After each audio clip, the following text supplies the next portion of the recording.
You've seen it happen. Someone walks into the room and gets chosen, not because they worked harder, not because they prepared more. They just get picked for the project, for the funding, for the introduction that quietly changes the direction of their life. And you've been in that same room, same credentials, same experience, sometimes better work. You didn't get picked. Here's the part that messes with your head. You can't find the rule you broke. Nobody says you failed. Nobody says you were wrong. You just watch the outcome land somewhere else. And if you're honest with yourself, you've started asking the wrong question. Not why them, but what am I missing? You were told it's about effort, about excellence, about proving yourself over time. So you did exactly that. You showed up early. You stayed late. You made yourself reliable, polished, undeniable. And then you watched someone else get selected anyway. Not someone more capable, just someone who fit, and that word fit keeps showing up without ever being explained. Let's be precise about this. The system is not broken. It is selective. That's not a metaphor. It's not about bias workshops or diversity language. It's about how selection actually works when access is controlled by people. And people don't select based on effort. They select based on comfort. And comfort is not neutral. Comfort has a shape, a history, a pattern of who gets to be ordinary and still chosen. So you assumed the problem was your performance. That's the most logical assumption. You fixed your performance. You went back to school. You networked the right way. You code switched. You made yourself easier to understand, easier to place, easier to accept. And some of that worked, just enough to keep you playing. You got into more rooms, but you keep hitting the same ceiling in different buildings, because the problem was never how you perform. Here's what that actually looks like inside a corporate hire. The job gets posted. You apply. Your resume is solid. You get the interview. You prepare. You answer well. They smile. They nod. They say they'll be in touch. And then they hire someone who never went through the portal. Someone who was already trusted. Someone who had coffee with the hiring manager months earlier and never left their mind. That person did an interview better than you. They were selected before the interview happened. The interview was just confirmation. You didn't lose because you failed. You lost because you were never actually inside the pool they were selecting from. And that matters more than most people are willing to admit, because failure suggests participation. Selection happens before participation is allowed. This isn't about a bad decision in the room. It's about whether you were ever eligible to be considered in the first place. This isn't about individual villains or hidden malice. It's about how gatekeepers behave when they're given discretion and zero incentive to challenge themselves. When people have discretion, they don't select the best option. They select the safest one. The person who reminds them of outcomes they already trust. The person whose potential doesn't require imagination. The person who fits a pattern that's already been rewarded. When a black candidate walks into that room, the gatekeeper has to do more internal work to place them there. Not because the candidate lacks ability, but because the gatekeeper has fewer reference points, fewer stored examples, fewer mental shortcuts that say, I've seen this work before. And in systems built on speed and risk avoidance, anything that requires extra thought gets filtered out. That extra cognitive effort is expensive. And here's the part nobody says out loud. Gatekeepers are almost never rewarded for spending it. There's no upside for stretching your imagination. No punishment for choosing the familiar option. So they don't stretch. They choose the person who requires no explanation, especially not to themselves. You've been trying to make yourself undeniable, but even undeniable candidates get passed over when comfort is pointing somewhere else. You are not competing on skill. You are competing on comfort, and comfort is preloaded long before you arrive. Now move this same mechanism into funding. You build something real, a business, a product, a project that works. You prepare the pitch. The numbers are solid. The logic is sound. You walk into the room and you can feel it immediately. They're listening, but they're not seeing it. Not the way they see it when the same idea comes from someone else in a different body. You watch someone with a thinner resume and a weaker product walk out with a term sheet. You replay the meeting, looking for the mistake, and the feedback sounds professional. The market wasn't clear. They had concerns about execution. The timing wasn't right. What they never say is the truth. They couldn't imagine you at scale. when they pictured the successful version of the company they didn't see you running it. This doesn't just happen in venture capital, it happens in grant funding. It happens in contract awards. It happens anywhere decisions are made by people carrying an internal image of what success looks like. And if you don't match that image, your competence stays hypothetical. You have to prove what someone else is allowed to assume. You don't just have to be capable. You have to be imaginable. Here's the part most people never see. The gatekeeper doesn't experience this as bias. They experience it as pattern recognition, as instinct, as a quiet sense that something feels off, even if they can't explain why. So they protect themselves. They choose the safer option. And the safer option is almost always the person who looks like the last person who succeeded. You are not losing to better candidates. You are losing to lower perceived risk. Now take this same logic and apply it to housing. You go to rent an apartment. Your credit checks out. Your income is verified. You show up on time. You're polite, professional, prepared. They tell you they'll follow up, and then they rent the unit to someone else.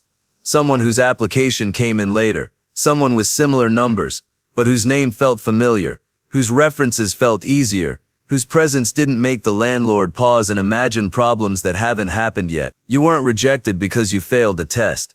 You were rejected because selection is subjective, and subjective systems don't reward fairness. They protect comfort. This is the same mechanism everywhere. Corporate hiring, capital allocation, housing. The gatekeeper has discretion, and discretion is almost always used to minimize personal exposure. You are perceived as higher risk, even when your numbers are stronger, even when your history is cleaner, even when your performance is better, because risk in these systems is not calculated. And what feels risky is shaped by history, by repetition, by who the system has already rewarded and who it hasn't. You've been operating as if the game is meritocratic with obstacles, as if excellence would eventually overpower bias. But bias is not something interfering with the process. Bias is the process. It is the selection mechanism itself. Here's what makes that mechanism durable. The people who get selected early don't just get the opportunity. They get the compounding. They gain access to networks that only exist inside the room. They build social capital simply by being seen. They get the next opportunity because they were chosen for the last one. They didn't work harder. They were positioned earlier, and position multiplied. Meanwhile, you're watching advantages accumulate that have nothing to do with effort, while being told that effort is still the difference. It isn't. The difference is whether the gatekeeper had to hesitate, whether they had to imagine you in the role, whether choosing you felt like a risk. The system is not broken. It is selective, and now you know exactly what it selects for. Now look at the exceptions, the black people who make it through, the ones who get held up as proof that the system works. Look closely at what they have in common. They are exceptional in ways white people in the same positions are not required to be.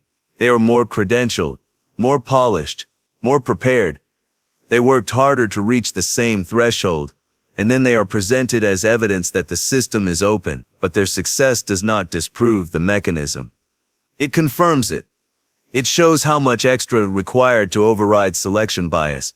It shows that the system does not select black competence at the same threshold. It selects white competence. It selects black exceptionalism. And even then, selectively. You thought the goal was to become exceptional. That was a reasonable conclusion. But exceptionalism does not protect you from selection bias. It only makes you the exception that gets pointed to when the system needs to defend itself. You are allowed in, not because the system changed, but because your presence helps maintain the story that it didn't need to. And once you are inside, the rules change again. You are expected to justify the exception continuously, to prove every day that you are not a mistake. There is no neutral state. There is no room to be average. The moment you become merely competent, the system notices. It notices in a way it never notices, with people who were selected because they felt comfortable from the start. This is why rest is harder. This is why mediocrity is not available to you in the same way. You were not selected for potential. You were selected despite doubt, and that doubt does not disappear. It waits. It looks for confirmation. Understanding this is not about resentment. It is about clarity. This is where leverage begins. Leverage is not about trying to make gatekeepers more comfortable. It is not about perfecting code switching. or optimizing yourself for acceptance. When you see that the system selects for comfort, you stop auditioning for people who were never planning to choose you unless you became someone else. You start looking for places where gatekeepers have less power, where selection is less subjective, where the mechanism is visible and can be bypassed. That might mean building in environments that do not require permission. It might mean aligning with the small number of gatekeepers who have already expanded their criteria. It might mean creating systems where you are no longer asking to be selected at all.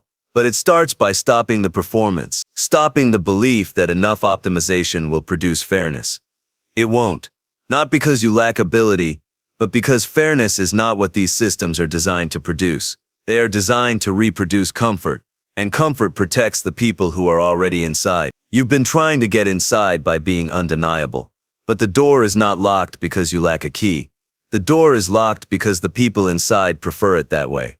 They prefer the stability, the familiarity, the ease of selecting people who remind them of themselves. Your excellence is not the question. Your proximity to their comfort is, and once you see that, you stop asking why you didn't get picked. You start asking where the picking matters less, where building matters more, where you can move without needing their permission. That's leverage, not the ability to win their game, the ability to see the game clearly enough to stop playing it. You were never confused about how to work hard. You were confused about why hard work wasn't converting.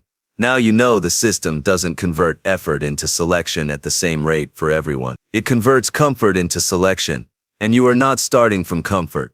You are starting from suspicion, from doubt, from the extra cognitive work a gatekeeper has to do to see you as safe. That is not your failure. That is the structure, and the structure is not confused. It is functioning exactly as designed. You can keep trying to prove yourself into their comfort, or you can stop treating their comfort as the condition for your progress. Most people will keep trying because it feels like giving up to stop, because we were taught that persistence breaks through. But persistence without positional awareness is just repetition. You are not failing because you're not persistent enough. You are failing because you are persisting in a system that selects against you by design. The people who get picked are not better. They are pre-positioned, and pre-positioning is not about effort. It's about proximity, to power, to familiarity, to the mental templates gatekeepers use when they decide who feels like a safe bet. You don't have that proximity, and you are not going to earn it by being excellent. You are going to spend your whole life being excellent and watching people with less get more, unless you see the mechanism, unroute accordingly. This is not motivational, this is structural. The system is selective. It has always been selective, and your effort is not the variable that changes that. You've been trying to get inside by making yourself undeniable, but the door isn't locked because you lack a key. It's locked because the people inside prefer it that way. They prefer stability, familiarity, the ease of selecting people who already feel known to them. Your competence is not the issue. Your distance from their comfort is.